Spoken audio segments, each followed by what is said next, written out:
Good morning, I'm Angelo Castro III. I'm Angela, and we are the Castros. We bring you the news. And the views that make you think. Sometimes we agree. Sometimes we don't. This is News and Views. And here are today's headlines. A clash broke out between protesters and police in Mendiola after demonstrators hurled objects at authorities during yesterday's rally. Super Typhoon Nando may pass close or make landfall over Babuyan Islands within the day.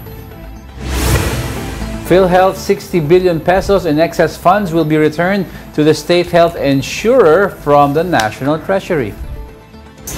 Filipino pole vault star EJ Obiena thrilled home fans as he ruled the Atletang Ayala World Pole Vault Challenge at the Ayala Triangle. First in the news, Super Typhoon Nando further intensifies as it moves towards the Babuyan Islands. For the details, Pag-asa weather specialist Benison Estareja is now online.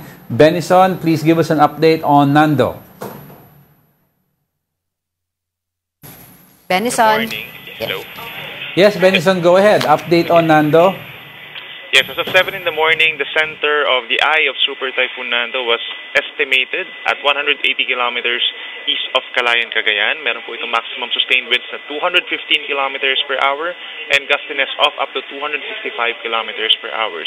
And it's continually moving westward at 20 kph. So possible po itong maglandfall or maging malapit po dun sa may Babuyan Group of Islands simula ngayong tanghali hanggang mamayang hapon, and then lalabas po ito ng ating area of responsibility bukas ng umaga. Nakataas po ang wind signal number 5 pa rin sa northern and central portions of Babuyan Islands. Signal number 4 naman sa southeastern portion of Batanes, rest of Babuyan Islands, northeastern and northwestern portion ng mainland Cagayan, and the northernmost portion of Ilocos Norte. While signal number 3 is raised over the rest of Batanes, northern and central mainland Cagayan, northern and central portions of Apayao, northern and central portions of Ilocos Norte. For those with signals number 3, number 4, and number 5, possible po yung heavy to widespread damage sa ating mga struktura at posible rin po makapagpatumba ng mga puno at linya ng kuryente. Habang asahan din po ang malalakas na hangin for today dahil kay Bagyong Nando dito po sa rest of Cagayan, signal number 2 tayo. Ngayon din sa buong Isabela, rest of Apayao, Kalinga, Abra, Mountain Province, Ifugao, Northern Benguet, northeastern portion of Nueva Vizcaya, rest of Ilocos Norte, buong Ilocos Sur, signal number 2, at sa northern portion of La Union. Habang meron signal number 1 over Quirino, rest of Nueva Vizcaya, rest of Benguet, rest of La Union, Pangasinan, Aurora, Nueva Ecija, Bulacan, Tarlac, Pampanga, Zambales, and the northern portion of Quezon, including Polillo Islands. As for the rainfall, most of the areas po na pinakamalapit dun sa gitna or mata ng Bagyong Nando, magkakaroon po ng mga heavy to torrential na mga pag-ulan, including Batanes, Cagayan, Ilocos Norte, Apayao. Some areas pa in northern Luzon could have heavy to at times intense rains, and some areas pa dito sa may central Luzon, western section pa ng Calabarzon, Mimaropa, Western Visayas, and even Metro Manila may effect po ng pinagsamang Nando plus the southwest monsoon or the enhanced habagat. So aasahan din at some point within the next 24 hours magiging malakas yung mga pag-uulan. Mag-ingat po sa banta ng mga pagbaha at pagguho ng lupa. Kasama na rin dyan yung daluyong or storm surge po. Meron tayong warning sa extreme northern Luzon, particularly sa Batanes, northern mainland Cagayan, kabilang ng Babuyan Islands, and northern Ilocos Norte. 3 meters or higher po yung taas ng daluyong or storm surge. Kaya umiwas na po sa mga coastal communities ngayong araw habang malalakas po yung mga pag-alon dulot mismo ng hangin na dala ni Bagyong Nando. So yung next update natin ay mamayang alas 11 po na umaga. Benison, yung peak nitong Nando no, in terms of with sa rain dahil sa interaction ng ibang system, kailan natin mararamdaman dito sa Luzon? Actually, nararamdaman na po sa ngayon dito sa may northern and central Luzon. And for Metro Manila, we're expecting na simula mamayang hapon hanggang bukas. Actually, ng umaga, pero may mga malalakas po na pag-ulan. And kailan natin ma-expect yung pag-exit niya sa Philippine Area of Responsibility? Bukas po ng umaga, lalabas na po siya agad-agad ng PAR, pero maglilinger po yung habagat at malakas na hangin. And are we also monitoring any weather system aside from Nando? Yes, we have a low pressure area po detected east of Mindanao, more than 1,400 kilometers away, at possible po itong pumasok ng ating PAR tomorrow po, at hindi rin natin inaalis yung chance na ito ay maging bagyo bago tumama sa ating Pilipinas. So, go ahead. pang ilan ng bagyo ito si Nando, and pang ilan na yung susunod if ever maging bagyo siya? Si Nando is 4th for September and 14th for 2025. So yung kasunod po, papasok pa siya ng September kung magiging bagyo, and pang-5 na po siya. Okay. Yes, Benison, while we understand tomorrow, paalis na tong si Nando, no? But for the next few days, at least for this week, do we expect na yung ulan, tuloy-tuloy lang? Yes. Sa paglabas po nitong si Bagyong Nando, bukas, marami pa rin pong magkakaroon ng ulan sa Luzon. Wednesday, bahagyang mababawasan yung dami ng ulan. But then, nagsisimula na uli ang pag-ulan dito po naman sa may Eastern Visayas, Caraga Region, down to Zamboanga Peninsula. Paakyat po muli yung mga pag-ulan natin because of the incoming low pressure area. And pag naging bagyo pa ito, mas lalakas po muli yung habagat. So for Metro Manila tomorrow, ano yung rainfall warning natin? Yung estimated natin for Metro Manila is 50 to 100. So possible po na magkaroon tayo ng moderate to at times heavy rains. Hindi natin inaalis yung chance na magya-yellow or orange warning po tayo over Metro. Okay. All right. Thank you so much. Pag-asa weather specialist Benison Estareja. Work in government offices and classes at all levels are suspended in some areas today, September 22, in anticipation of heavy rains from Super Typhoon Nando and the southwest monsoon. The suspension covers Metro Manila, along with the provinces of Abra, Antique, Apayao, Bataan, Batanes, Batangas, Benguet, and Bulacan. It also applies to Cagayan, Cavite, Ifugao, Ilocos Norte, Ilocos Sur, Isabela, Kalinga, La Union, Laguna, and Mountain Province. Other affected areas include Nueva Ecija, Nueva Vizcaya, Occidental Mindoro, Oriental Mindoro, Pampanga, Pangasinan, Palawan, Romblon, Rizal, Tarlac, and Zambales. Tension flared in Mendiola and Recto in Manila, where some protesters and unidentified groups clashed with police officers. Here is our report. Thousands gathered along Mendiola in Manila yesterday to protest corruption in government. From colorful placards to symbolic costumes, demonstrators said their message was clear: end corruption and hold those responsible accountable. Tama na. Sobra na ito. Dapat nang matapos ang korupsyon dito sa ating bansa. Alam na ng taong bayan ang dahilan at pinagmumula ng korupsyon. At naniniwala ang taong bayan na kailangang ipakulong ang lahat ng mga sangkot sa korupsyon. Mga Duterte, mga Marcos, mga DPWH, mga kontraktor, dapat lahat sila ay makulong. Sino susuot ng ganitong outfit at may hard hat? Samantalang nasa loob yung ating kinakain ng buhaya. Unti-unting lumilinaw, lumalabas. Yung mga politiko talaga hindi magsusimula yung korupsyon kung walang masamang balak ang politiko. But the peaceful demonstration turned tense when protesters marched toward the Peace Arc for their closing program. Water cannons were fired as protesters hurled rocks, bottles, wood, barricade, and even foul-smelling liquid mixed with paint at police. The clash dragged on for hours. Interior Secretary John Vic Remulla arrived on the scene, witnessing the confrontation firsthand. Sa mga sa buong bayan, sana intindihin nyo kami. Kailangan namin protektahan ang bansa natin na hindi mananaig ng violence. Ang peaceful protest ay buwapayan kami. Lahat ng hindi kami namimigil. Pero kung nagbabatuhan ng Molotov at masasaktan yung mga polis, sila directly under me. I am responsible for them. That same night, a group vandalized and looted a hotel along Recto Avenue, breaking its glass windows and stealing the hotel's vault. A security guard was injured in the incident. The situation escalated further with Molotov explosions, smoke, and injuries from the stone throwing.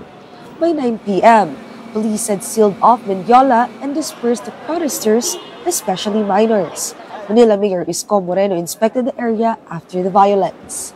They are welcome to Manila and express their complaints and rights, especially in our public plaza. But they don't have the right to destroy properties, private and public. Kala ko ba gusto nyo ng gobyernong matino? Ba't yung sinira yung property ng gobyerno? According to police data, more than 61,000 protesters gathered in total on Sunday. Of this number, over 30,000 were in Manila, while around 27,000 came from various provinces. Nearly 50 individuals were arrested for disruptive acts such as stone throwing, arson, and assaulting police officers. Among those apprehended, 13 were minors. Malacanang Press Officer Undersecretary Claire Castro condemned the violence, calling some of the protesters tulisan or bandits. Mukhang gusto nilang pabaksakin ng gobyerno. At sino ba yung sanay sa mga ganitong klaseng mga pang-harassment at mga ganitong klaseng mapanira? Diba? So, sino ba ang gusto nilang iangat dito? At sinong gusto nilang pabagsakin? So dito, this is definitely, they are definitely doing a crime.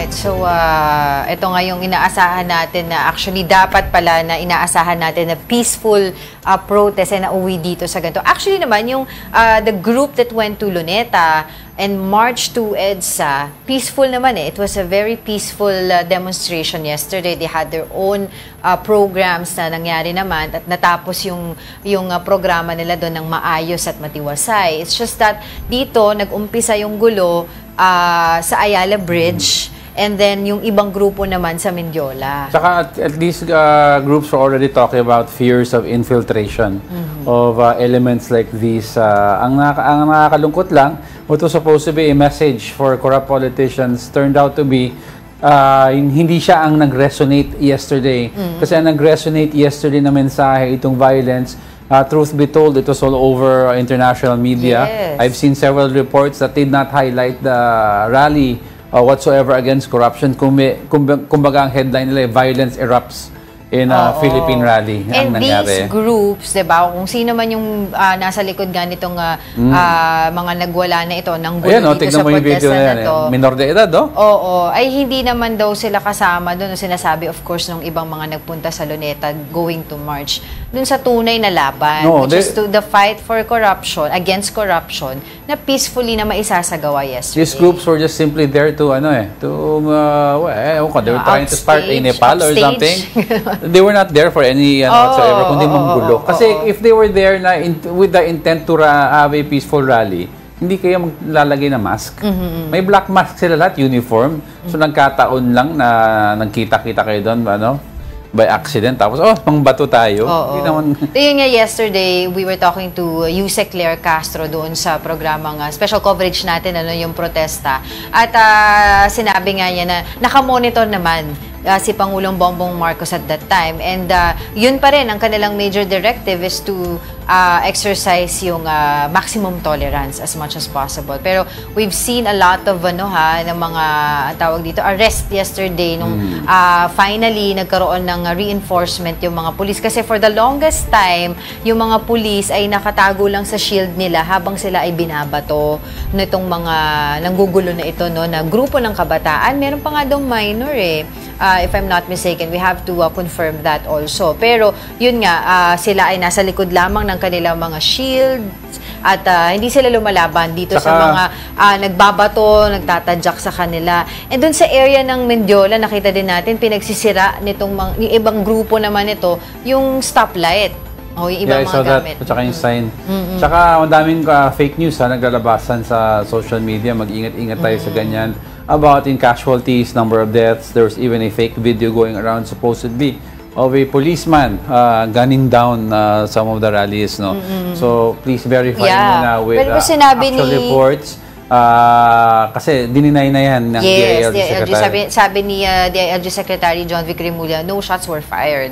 Actually, yun ang sinasabi nila. But also, the police also naman needs to clarify kasi they're also going around mga screenshots and videos of some people who got arrested, who were arrested, that weren't supposed to be there. Parang gano'n, Sinasabi nila na yung isang nabalitaan din natin, yung bata, naglalakad lang kasi susunduin yung kapatid along the Ligarda area. But siya po ay nakapambahay lang, tapos na inaresto daw ng mga pulis at hinahanap siya ng mga magulang niya only to find out na nakakulong na siya. So they have to also clear that up kung ano-ano yung mga arrest na ginawa din nila. Ito yung effects kasi ito yung effects ng sinatawag mong unruliness ng mga ilan sa mga pasaway na ng gulo dyan, nadamay pati yung matitinong tao na on the side of the police, you cannot blame them naman if they did sweeping arrests because chaos na chaos na erupted eh. 'Di ba nga sa Hong Kong rallies, that's what they did na they had a specific color kasi yung mga rallies. Ngayon, sabi ng mga police para hindi daw magkaroon ng unlawful arrest at that time, do not wear these colors. Parang sinasabi nila so that we can determine who is who. Ma-separate yung rallyista from the regular people who are going about their business. Oo. And then of course, let's not forget kung ano yung talagang naging purpose yesterday. Kasi yun nga, tulad na napag-uusapan natin, na-upstage itong mga kaguluhan ito. Diba? Dahil dun sa matagumpay naman yung nagawang rally, no? There were a lot of different personalities from all walks of life ang umattend ng rally from Luneta to nag-march to EDSA. At yun naman, matiwasa yun. It was peaceful, na nangyari yun. At sabi nga nila, wag natin ilihis yung usapin dun dahil dito sa nangyari na ito. Diyan sa Ayala Bridge at saka sa Mendiola. Yun, oo. Well, sabi nga nila, ito's a good show of force against the ideology or the system of corruption para people will start to think twice. And ang sigaw ng karamihan is sana hindi mga sacrificial lamang ipakulong because at the direction of all these investigation are going. So far, ang nakikita natin are simply contractors and district engineers lang ang mukhang iniimbestigahan. But let's see, because tomorrow is the Senate hearing. Yes. Kapag patuloy pa natin yung usapin na yan. But for the meantime, for updates, we are going to be joining us now by Police Major Hazel Asilo, spokesperson of the National Capital Region Police Office. Magandang umaga po sa inyo. Good morning po, ma'am, sir. Yes, Major. Hingi lang po kami ng update doon po sa nangyari kahapon sa Ayala Bridge at saka po sa Mendiola. Meron po ba tayong impormasyon kung sino po ba ang nasa likod ng ganitong karahasan na nangyari kahapon? Itong mga grupo na po ba ito ay sa Ayala Bridge ay magkakasama rin na nagpunta dito sa Mendiola?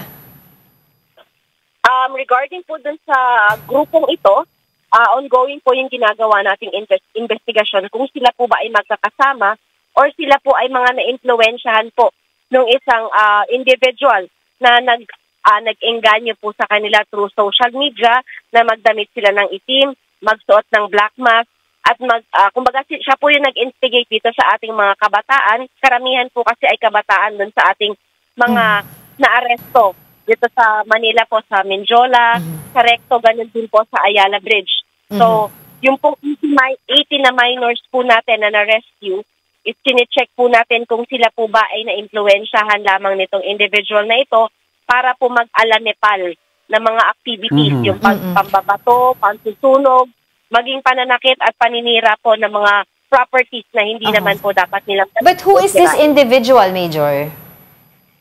Sa ngayon po, hindi po namin siya pwedeng pangalanan, pero makikita naman po natin sa social media na medyo nag-iingay po siya ngayon at dinideny na po niya yung sinasabi niya na siya yung nag-instigate at siya yung nag-inganyo dito sa mga kabataang ito. Major, mukha kasing premeditated kasi lahat na nakamask sila. Isa nga yung sinasabi nyo nga, Ala Nepal, most of them share the same logo as the ones in sa Nepal. I think it was based from a cartoon or an anime show. Plus the fact na nakaabang sila doon sa may sa may bridge mismo and unprovoked ang pag-attack nila sa mga police. So are you looking at this possibility na this is really premeditated? Based po doon sa ginawa nila, posible kong premeditated, pero po nagsimula po kasi itong grupong ito from Luneta. Then na-monitor po natin sila na gumagalaw po sila, nag-move po sila from Luneta papunta po dito sa Ayala Bridge.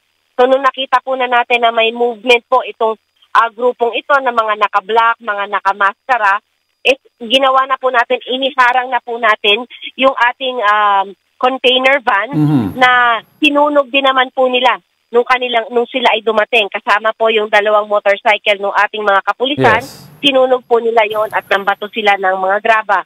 So after po nilang mag-create ng kaguluhan dito sa Ayala Bridge, nagtungo naman po sila dito sa Mendiola saan sila rin po yung mga nagsimulang mambato ng mga graba, kung ano-ano po yung binato nila. Meron dun po silang dalang mga Molotov bombs na binato po dito sa ating mga CDM contingent.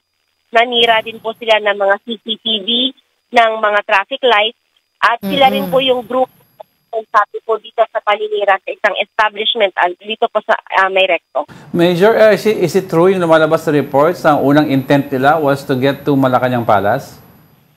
According to reports po, pero we're still verifying po kung yan po talaga ang kanilang ang makapasok po sa Malacanang. Kaya po, sinecure po agad natin yung location.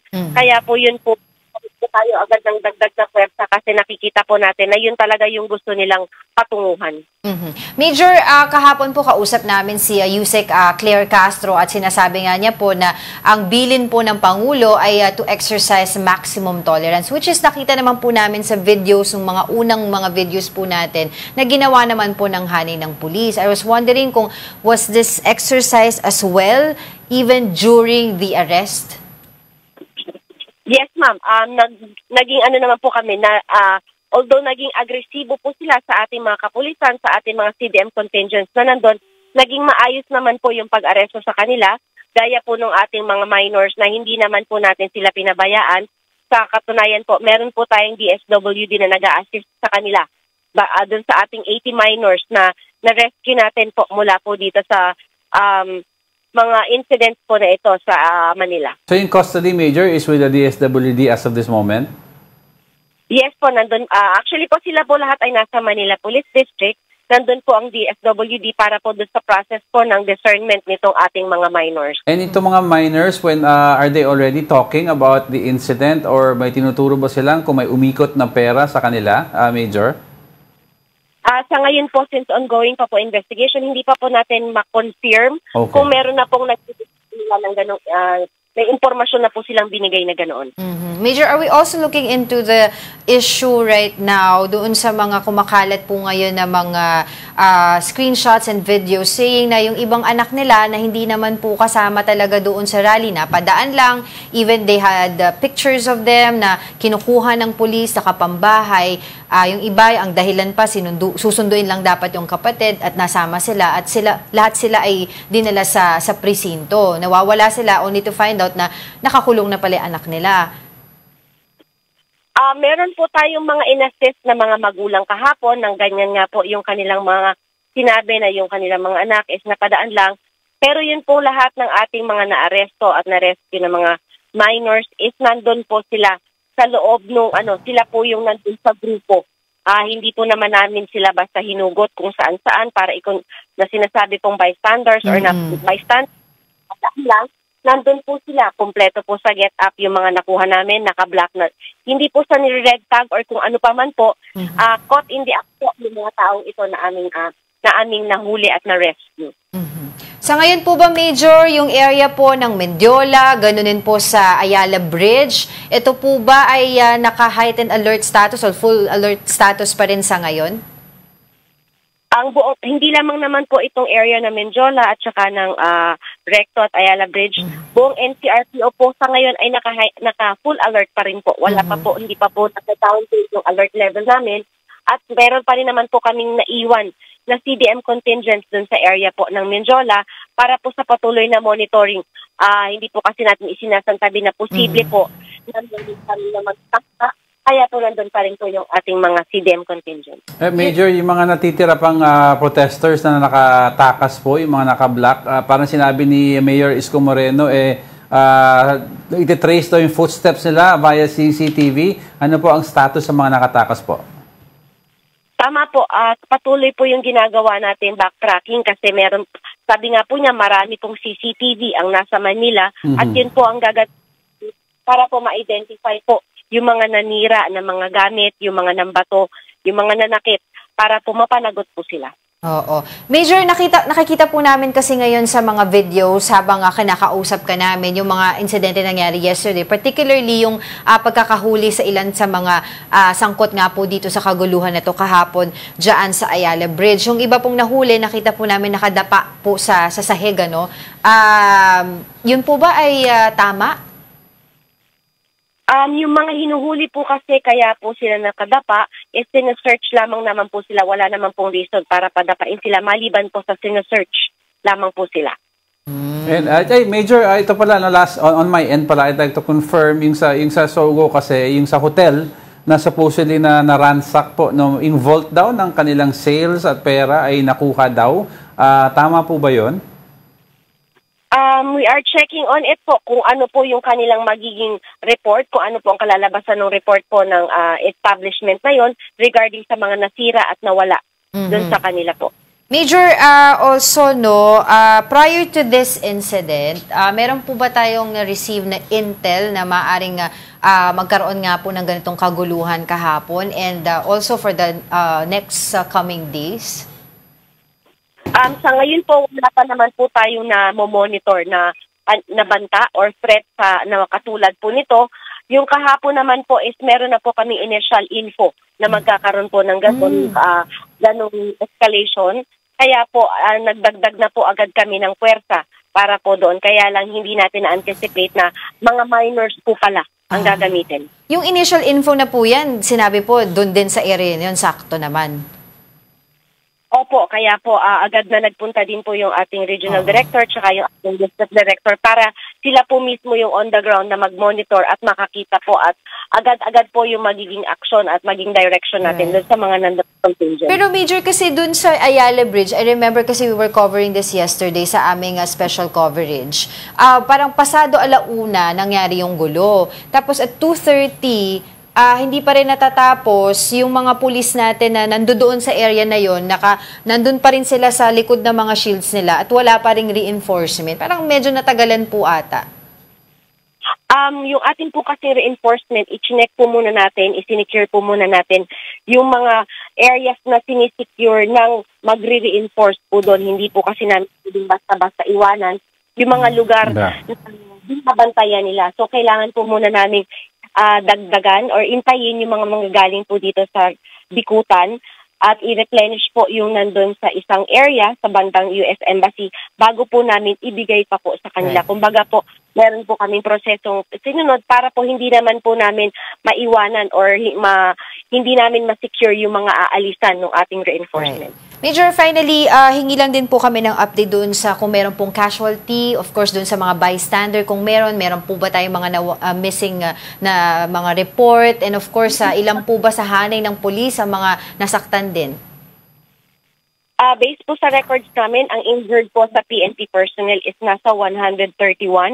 15 po dito yung kinailangang dalhin ng ospital dahil based na rin po sa nakikita natin, yung mga kumalat na po sa social media, yung pong may open wound po sa braso, so kailangan po yung maoperahan, yung pong tinamaan sa mata, yung may tinamaan sa ulo, ganun din po yung merong nahiwa or nagkaroon din po ng open wound sa legs, sila po yung mga agad na dinala po natin ng ospital para mabigyan po ng agarang lunas. Alright, sa mga naman po, sa ralista, wala po kaming recorded, although meron pong lumapit sa amin, sa isang ralista na tinamaan po siya ng nung kasamahan niya ng na basag na bote. So siya din po yung tinamaan nung itinapon doon sa side po nila. Pero yung mga release na ito, na idala naman po sa ospital, even the mga police po na injure? Yes po, lahat naman po ay in-assist. Meron po tayo mga ambulance na ready. Nag-assist po kung sino man po yung mga na-injured o nasaktan. Alright. Maraming salamat po sa inyong oras, Police Major Hazel Asilo, NCRPO spokesperson. Maraming salamat po. We'll be back with more stories after the break. Keep it here on One News.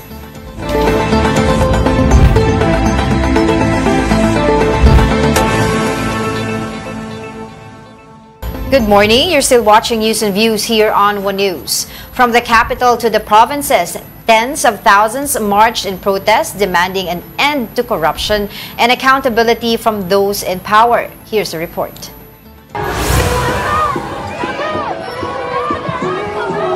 Thousands of protesters gathered at Luneta in Manila to denounce corruption in the country's flood control projects. Civil society groups, youth organizations, church leaders, and ordinary citizens rallied under one clear message: stop corruption and hold officials accountable. So yun nga, this is where your taxes go, sa lubak. Siguro systemic yung problem so baka matagal-tagal na laban yun. Meanwhile, tensions erupted at Ayala Bridge as demonstrators clashed with police. Stones, bottles, and other objects were thrown, and a tire was set ablaze from a container van blocking the bridge entrance. Authorities apprehended at least 17 people, including some minors. After the morning rally, demonstrators marched from the EDSA Shrine to the People Power Monument.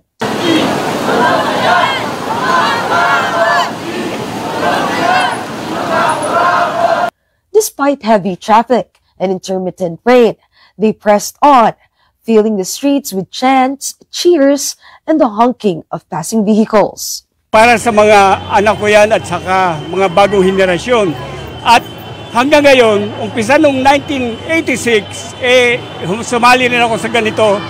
Pero hanggang ngayon, wala pa rin pagbabago at ang korupsyon ay naroon pa rin. Kaya palagay ko, may pagbabago kung ang kabuuan ng mga tao ay ang pag-iisip at magkaroon ng pagkakaisa para masupilang korupsyon at sa tingin ko ay nagiging kultura na to. In Cebu, protesters carried makeshift bars, wore orange outfits, and had their hands tied, displaying the names of those involved in the flood control project's controversy. In Davao, progressive groups, together with members of the Catholic Church and other sectors, held an anti-corruption rally at Freedom Park.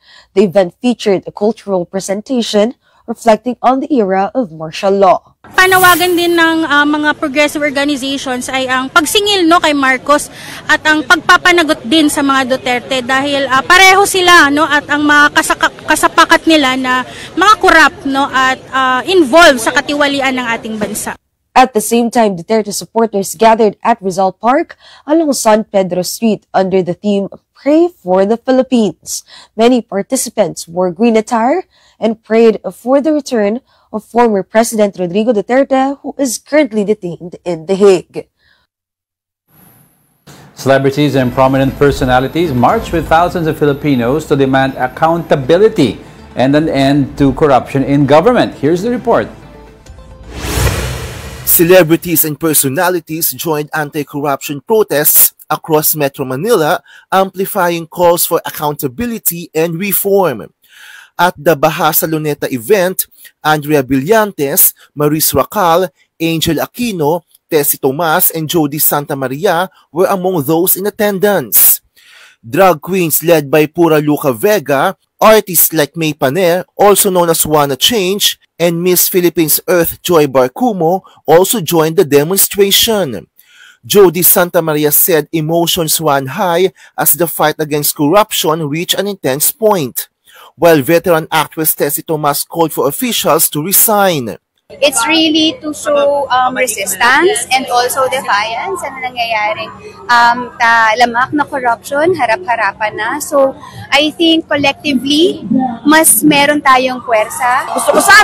Gusto ko lang, sana magbitiw lahat sa tungkulin, kapagkat lahat naman sila halos ay guilty, at ako ay papanalangin ko magkaroon na lang tayo ng snap election. At the EDSA People Power Monument, Vibe Jack Elijah Canlas, the OPM band Ben and Ben, Vice Ganda, Ayon Perez, Donnie Pangilinan, Ann Curtis, Darren Espanto, and Jasmine Curtis Smith joined the rally. Miss Universe 2018 Catriona Gray was also spotted marching with the crowd along EDSA. It's great that so many turned out today para sa Pilipinas to! In Macari, Ding Dong Dantes, Kim Atienza, Benjamin Alves, Gerald Napoles, and Kim Molina took part in an anti-corruption run wearing black statement shirts. Von Belinario, We Are One News. Meanwhile, News 5 reporter Gary De Leon was heckled and surrounded by a group of protesters while delivering a live report on Sunday. The group was apparently insisting that they were not behind the commotion, something that the reporter had not mentioned in his report. Gary was forced to cut his coverage and leave the area for his safety, returning later on air from a different location after securing a safer spot. And now let's talk more about the rallies yesterday with Tama na convener David San Juan. Good morning. David, thank you for joining us. Good morning po. Ganun din sa ating mga tagapanood at tagapakinig. All right, let's go ahead. Sige. No, I want to know lang kasi kung saan nagpunta yung kanilang grupo. Kayo ba yung nagpunta sa Luneta, going to EDSA? Kami po yung nasa Luneta. Tapos yung iba rin namin mga kasamahan after the Luneta rally, kasi organized dispersal yun eh. So right after dispersal, may mga kasamahan kami pumunta rin ng Mendiola, and then may mga kasamahan rin kami, including me, na dumiretso naman sa EDSA hanggang People Power Monument. Alright, sir, ano po ba yung kumbaga ang layunin no ng Tama na inyong grupo sa pagsali niyo po kahapon sa mga rally? Nung ipanawagan natin ito as early as September 9 or 10, I think, no, ay binuo rin yung Kontra Baha, Kontra Kurakot Network na naging bahagi nga ang Tama na. Kasama natin yung Panatang Luntian Coalition at iba pang mga similar organizations. No? Ang pangunahing layunin natin ay ipakita talaga yung galit ng taong bayan doon sa corruption, particular doon sa flood control projects na hindi natapos o kaya ay kiniklaim na tapos na pero naubos na yung pera at hindi naman nakikita yung proyekto, hindi naman naramdaman. Di ba? Kasi isang linggong bumaha sa maraming parte ng Luzon, lalo na sa Bulacan, Pampanga at iba pang parts ng Central Luzon. And then more recently dito sa Metro Manila, sa certain areas ng Manila and Quezon City na dati hindi binabaha na rin.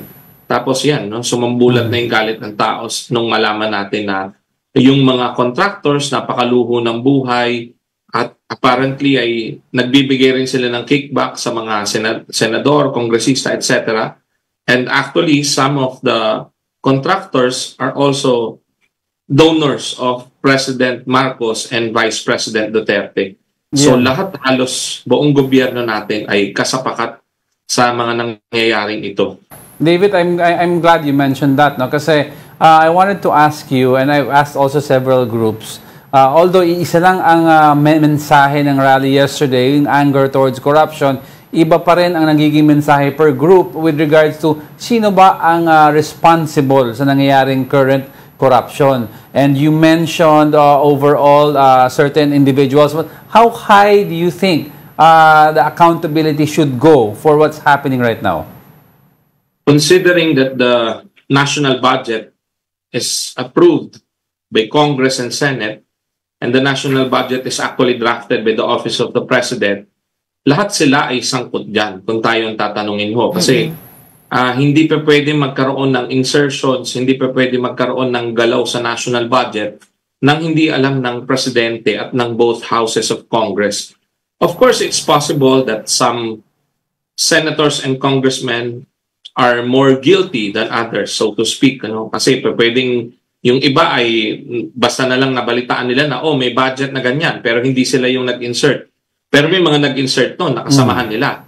At ang Presidente naman, by signing the national budget as a law, siguradong may kinalaman rin sila sa mga nangyayaring yan. So definitely, lahat sila sabit kung tatanungin tayo. Kasi kung hindi sila sabit, dapat nung magkaroon pa lang ng insertions, nung magkaroon pa lang ng sobrang laking allocations sa flood control projects, dapat nakikita na ng Presidente na, teka, bakit sobrang laki yan? Tingnan nga natin talaga bang natatapos yung mga projects na yan. Nangyari sa kanila, nag-react lang sila nung bumaha na at hindi nararamdaman ng tao yung projects. Pero ang hindi nga nababanggit madalas, tandaan natin na ang national budget ay signed by the President. At usually, yung majority nila sa Congress at Senate ay may marching orders lagi sa palasyo. Any administration, ganyan naman ang trabaho. May marching orders from the palace na iratsada yung budget. At we would also like to point out na hindi lang yung flood control projects ang gusto nating tingnan. Kasi yung confidential funds ng Presidente, sobrang laki rin, billions. Ang Senado at Kongreso, lagi na lang binibigyan ng courtesy di umano ang Office of the President, pero mali yun eh. Dapat every item should be scrutinized. At yung confidential funds, dapat bawasan kung hindi man tuluyang alisin. Sobrang laki, billions, na hindi natin nakikita kung anong nangyari. Yung I wanted to ask you, David, you're mentioning confidential funds of the President. Kasi if you trace back yung roots nitong confidential fund, it stems back to the 70s, father ni PBBM, no? Pero it wasn't called confidential funds. May ibang tawag doon. Ang question ko dito is kasi, yung what happened yesterday was a result of floods that triggered the investigation in flood control. But in corruption in government is so systemic that it roots in a lot of agencies already. No? I would like to ask you, do you think PBBM has the moral ascendancy to govern over this anti-corruption drive, given that he is also the administrator of the estate of the Marcoses? Unfortunately, we agree that he is not in a moral position to lecture everyone on corruption. Kasi ang mga Pilipino, di ba, no 1986, sinuka na ang dynasty nila. So alam naman natin ang dahilan kung bakit sila sinuka, other than human rights violations, ay yung plunderous record nila when they were in power. Nakabalik na lang sila sa poder. So I think they should be also held accountable for all those things. At pati itong ngayon. Yun yung masaklap nga no? So parang nakakalusot sila pero kasama sila talaga dyan sa sistemang yan.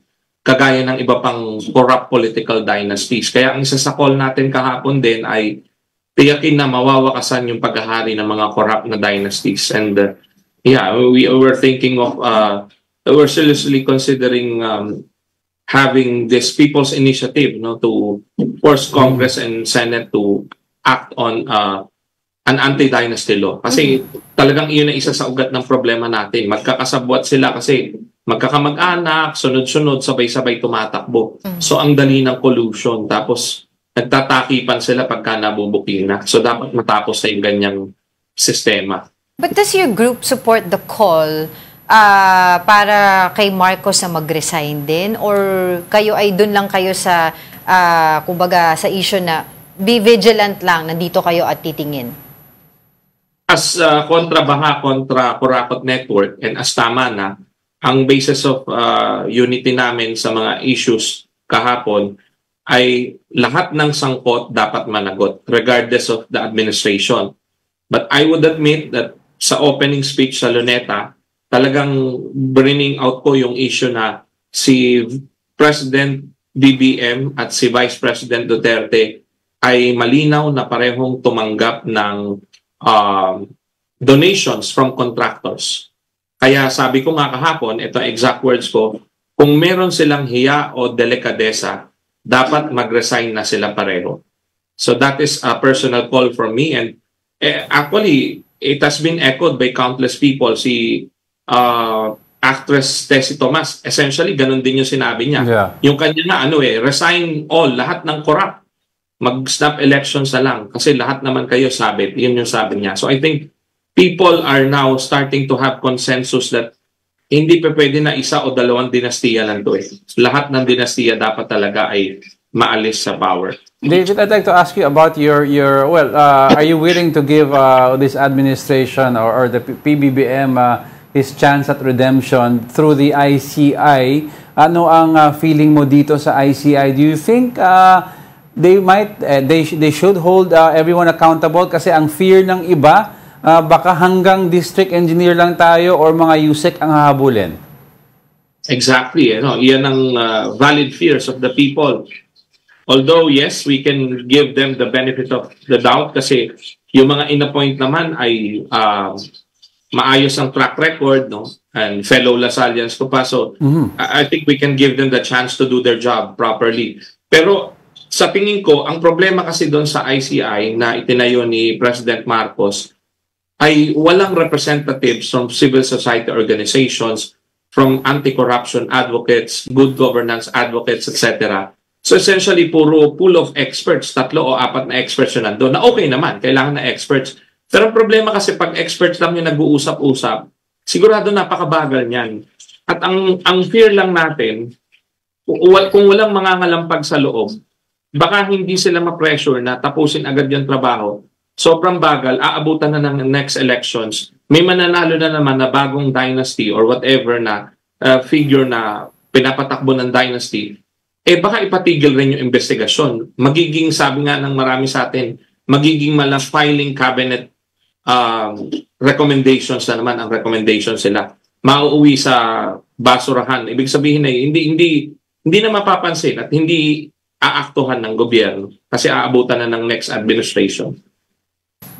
All right, so the next question here would be, how do we make this sustainable? Yung after ng protest yesterday, what happens next? To keep the pressure on. Oo, kasi ano yung follow-through? What do you have in mind? Because andito tayo lagi sa, nakita na natin yung gantong script. Diba? Magagalit yung tao, magpoprotesta, and then pagdating ng kabilang administrasyon, o sabihin na natin may makukulong, no? Pero pagkatapos ng itong administrasyon na to, pagpalit, makakawala din yung mga nakulong. So what is your follow-through on this? Ang immediate po na kailangan mangyari, yung mga sumama kahapon, 100,000 plus sa Luneta pa lang, sa EDSA most probably 30 to 50,000 yun. So imagine 150,000 dito pa lang sa 2 major protest centers. Around the nation kahapon, marami ring mga pagtitipon pa. Pwede nating sabihin, mga 1 million mahigit ang kumilos na mamamayan kahapon, Luzon, Visayas at Mindanao. Nagkataon ng pinakamalaki lang sa Luneta at saka doon sa EDSA. So ang daming tao niyan. Pero ang pakiusap natin sa lahat ay mas mag-usap-usap at mas magsama-sama tayo. On a practical level, we are inviting them to volunteer, to sign up as volunteers for the Kontra Baha, Kontra Kurakot Network, www.facebook.com/kurakotmanagot. Bakit maganda na mag-volunteer ang mga kababayan natin? Kasi ang plano ho namin, sa mga susunod na araw, magpapamiting kami ng volunteers at saka ng mga core leaders ng iba't ibang organisasyon na sumama para planuhin ano mga next moves. Ako, I have personal recommendations na dapat gawin natin sama-sama. Isa sa nabanggit ko, People's Initiative, para maipasa na yung anti-dynasty law. So, tatrabahuhin natin per district. Lahat tayo may presensya sa iba't ibang district. So, kaya natin yan. Pangalawa, i-pressure natin ng President, sulatan natin siya na mag-appoint ng representatives ng people's organizations, civil society organizations doon sa ICI. Pangatlo, ito urgently pwedeng gawin din ng Presidente. Simulan na niya para maging modelo siya sa iba pa. I-release niya ang kanyang Statement of Assets and Liabilities at yung kanyang bank secrecy waiver, pirmahan niya. At kung pwede, magkaroon ng executive order, lahat ng cabinet officials covered. We will do the same. We will ask Congress and Senate, their leadership na gawin din yun urgently. At sa COMELEC, isa sa pwede nating pag-aralan at isa imumungkahi ko sa iba pang organisasyon na nakasama natin, sana ay mapagkasunduan. Sa COMELEC, ang pwedeng gawin, di ba lumitaw na nga yung listahan na mayroon palang mga tumanggap ng donations from contractors. Sa pagkakaalam natin, bawal yan sa batas. So anong dapat gawin? Suriing maigi, talaga bang contractor pa rin currently yung mga contractors na yan? At pag napatunayan yon, cancel the certificate of candidacy and the certificate of yung certificate ng pagkapanalo ng mga yan. This will be very far-reaching, but we can challenge COMELEC to do it. Yeah, David, these are all good ideas, and I agree with most of them. But as the saying goes, diba, for change to happen, there must be one voice. And nakita natin na problema kahapon, ang daming boses lumabas. Pro-Marcos, anti-Marcos, pro-Duterte, anti-Duterte, Pinklawan, Yellow, all chanting different messages. So parang it fell short of a unified stance against corruption. Now, you said you are willing to talk to other groups. Are you willing to talk to other groups who have a different political view but the same underlying message against corruption? Yes, of course. Lagi po tayong bukas dyan. And I would like to emphasize na kaya ho naging posible rin yung pagtitipon kahapon sa Luneta ay dahil napakaraming akong grupong nag-usap. Nagsimula lang ito sa halos 12 ng grupo na nagpa-meeting, pinangunahan nga ng Panatang Luntian Coalition na tama na 50 individuals yung napamiting namin na una, then nagsunod-sunod na yan. At mas maraming grupo na ngayon yung pwede nating makausap. At yung mga hindi pa nakasali, willing tayo na isali rin sila at kausapin. Basta ang mahalaga, yun nga, mag-a-agree sa mga basic calls like panagutin lahat ng sangkot. Kasi ang problema doon sa iba, may mga politiko na pinoprotektahan yung ibang grupo. No? So sa atin, hindi pwede yun. There should be no sacred cows. Walang sasantuhin na politiko. Kahit sino pa yan, mula palasyo hanggang Kongreso at Senado, lahat-lahat pati kamag-anak nila kailangan nating panagutin. Yun po ang ating panawagan. With that, maraming salamat sa inyong oras. Thank you for your insights. Tama na, Convener David San Juan. Don't go away because we're not done yet. Stay with us.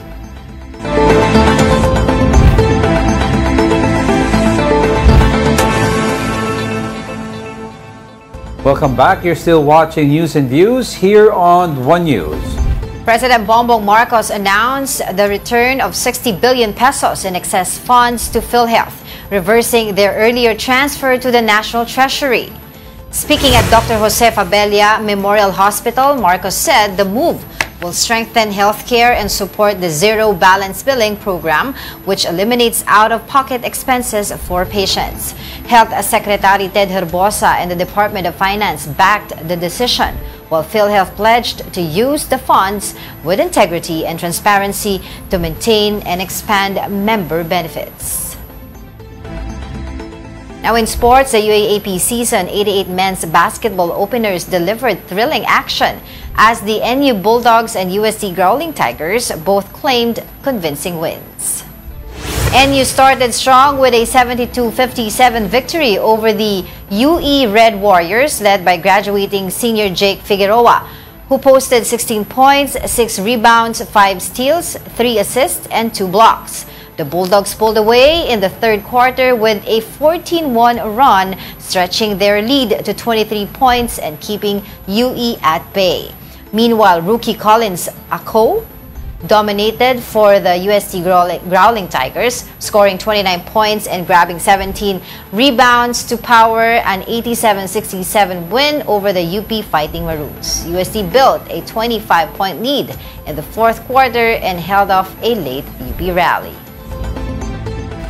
Filipino pole vault star EJ Obiena thrilled home fans as he ruled the Atletang Ayala World Pole Vault Challenge at the Ayala Triangle.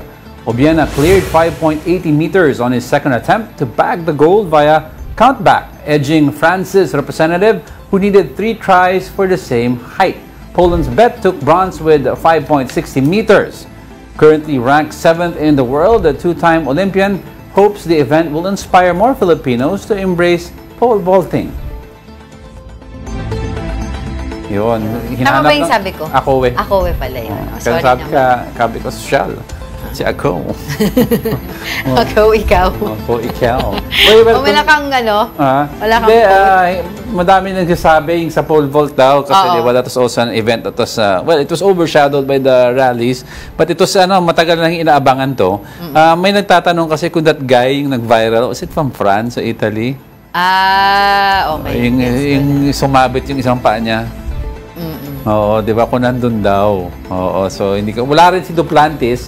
We wanted to see si Duplantis also. He's the world record holder right now. Yes. And si EJ Obiena is ranks after Duplantis. World ranking? Yeah, well, world ranking. Pa-iba-iba sila. Congratulations. Congratulations to everyone. And also sa mga rallyista na who kept it peaceful, congratulations sa inyo po. We're proud of you.